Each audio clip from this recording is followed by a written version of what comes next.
নবী সাল্লাল্লাহু আলাইহি ওয়াসাল্লাম বলেছেন যে এই দোয়া পড়ার পরে যদি কেউ সকালে পড়ে রাত্রের আগে মারা যায় জান্নাতে চলে যাবে ইনশাআল্লাহ। রাতে পড়ে সকালের আগে ইন্তেকাল করলে জান্নাতে চলে যাবে ইনশাআল্লাহ। আমি ইস্তেগফারের আপনাদেরকে 2-3টা দোয়া শিখাই দেই আগে ছোট্ট করে।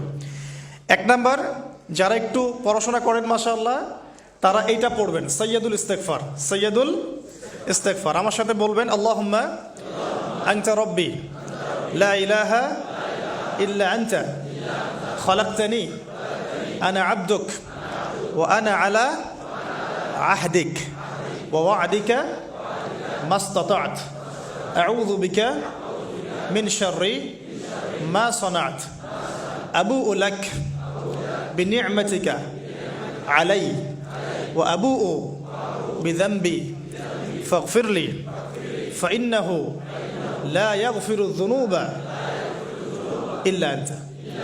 এই যে আমরা গত লেকচারে বলেছিলাম যে আমাদের ইবাদতগুলো অন্তঃসার শূন্য হয়ে যাচ্ছে এই কারণে, বিকজ আমরা অর্থটা বুঝি না। এই যে দোয়াটা আপনি করলেন, নবী সাল্লাল্লাহু আলাইহি ওয়াসাল্লাম বলেছেন যে এই দোয়া পড়ার পরে যদি কেউ সকালে পড়ে রাত্রের আগে মারা যায় জান্নাতে চলে যাবে ইনশাআল্লাহ। রাতে পড়ে সকালের আগে ইন্তেকাল করলে জান্নাতে চলে যাবে ইনশাআল্লাহ। তো কি পড়লাম? আল্লাহ পাক বলছেন, নবী সাল্লাল্লাহু আলাইহি ওয়াসাল্লাম বলছেন, আল্লাহুম্মা হে আল্লাহ আনতা রব্বি, আল্লাহ তুমি আমার রব, খলাকতানি তুমি আমাকে সৃষ্টি করেছো, আনা আবদুক আমি তোমার বান্দা, ওয়া আনা আলা আহদিকা আমি তোমার সাথে যে অঙ্গীকার করেছি এর উপরে আছি, মাস্তাতা থাকার চেষ্টা করছি, আমি সাধ্যমতো থাকার চেষ্টা করছি। আবুউ লাকা বিনি'মাতিকা আলাই আমার উপরে আমার যে উপরে তুমি যে নিয়ামত দিয়েছো আল্লাহ এগুলো আমি স্বীকার করছি। হে আল্লাহ তুমি আমার উপর যত নিয়ামত দিয়েছো আমি স্বীকার করছি। ওয়া আবুউ বিযানবি আমার যত গুনাহ আল্লাহ সব স্বীকার করছি। এইভাবে যদি বান্দা আল্লাহর কাছে দোয়া করে আল্লাহ মাফ করবেন না? সুবহানাল্লাহ।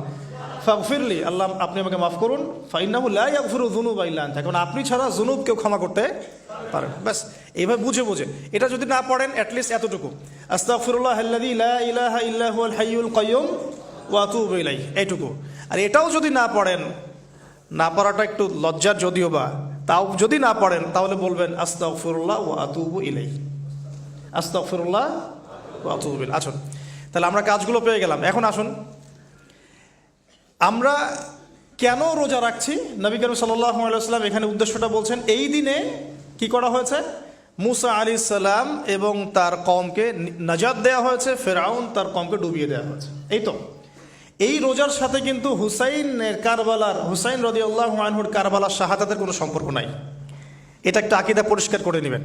কারণ হুসাইন রাদিয়াল্লাহু আনহুর কারবালার ঘটনা হয়েছে নবী সাল্লাল্লাহু আলাইহি ওয়াসাল্লামের ইন্তেকালের 60 বছর পরে। শরীয়ত ক্লোজ হয়ে গেছে না নবী সাল্লাল্লাহু আলাইহি ওয়াসাল্লাম ইন্তেকালের সাথে সাথে, নাকি আরো শরীয়ত আসবে? তো শরীয়তের কোনো নতুন বিধান কি এর পরেও চালু করা যাবে? এই দিনে অনেক ঘটনা ঘটেছে।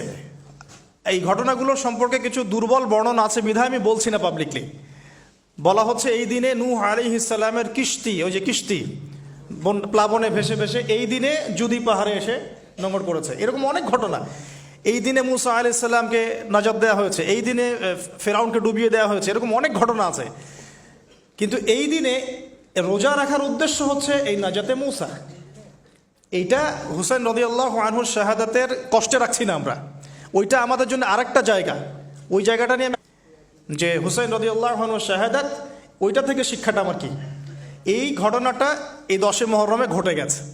এটা আল্লাহ পাকের তাকদিরে ছিল, এই দিনেই ঘটনাটা ঘটে গেছে। এই ঘটনা ঘটার আগেই নবী সাল্লাল্লাহু আলাইহি ওয়াসাল্লাম রোজা রাখতেন। এমন না যে এই ঘটনা ঘটার পরে সাহাবীরা রোজা রাখা শুরু করেছেন, ব্যাপারটা কি তাই না? মূল জিনিসটা বুঝি, তারপর হুসাইন রাদিয়াল্লাহু আনহুর শাহাদাতের দিকে যাবো ইনশাআল্লাহ। আমরা দোয়া করি আল্লাহ পাক আমাদের সবাইকে হুসাইন রাদিয়াল্লাহু আনহুর মতো সাহস, কারেজ দান করুন, তাদের মতো বীরত্বপূর্ণ ঈমান দান করুন, এবং জুলুমের বিরুদ্ধে তার মতো দাঁড়িয়ে যাওয়ার মানসিকতা দান করুন। আল্লাহ পাক সারা দুনিয়া থেকে ইয়াজিদদেরকে ধ্বংস করুন, এবং রাসূল সাল্লাল্লাহু আলাইহি ওয়াসাল্লামের কলিজার টুকরা নাতি হুসাইন রাদিয়াল্লাহু আনহুকে আল্লাহ পাক জান্নাতের উচ্চ মর্যাদা দান করুন। তো এখানে দেখুন মুসা আলাইহিস সালামের নাজাতের সাথে আশুরার ঘটনা জড়িত। আর একটা কথা আমি বলে দেই, মুসা আলাইহিস সালাম, তার কওম, ফেরাউন এবং শেষ জামানা দাজ্জাল, জেরুজালেম, ইহুদি, এদের সবার সাথে একটা যোগসূত্র আছে। একটু বোঝার চেষ্টা করবেন। আবার বলছি, রোজাটা রাখছি আমরা আশুরার স্মৃতিতে, ওই স্মরণে।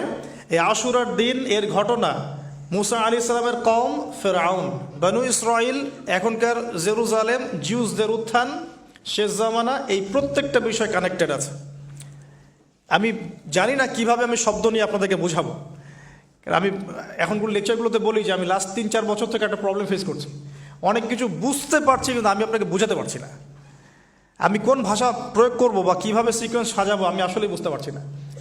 বিশ্বাস করেন, এগুলো শুধু বাইরের কথা বললাম, ভিতরে এমন অনেক কথা আছে যার 30 থেকে 40% আমি বলতে পারছি, বাকি 60% কথা আমি বলতে পারছি না। এখন আপনি ইন্টেলেকচুয়াল অডিয়েন্স হয়ে বুঝে নিয়েন যে কেন বলতে পারছি না, কেন বলতে পারছি না, কী কারণে, এটা আপনাদেরকে বুঝে নিতে হবে। তো এখন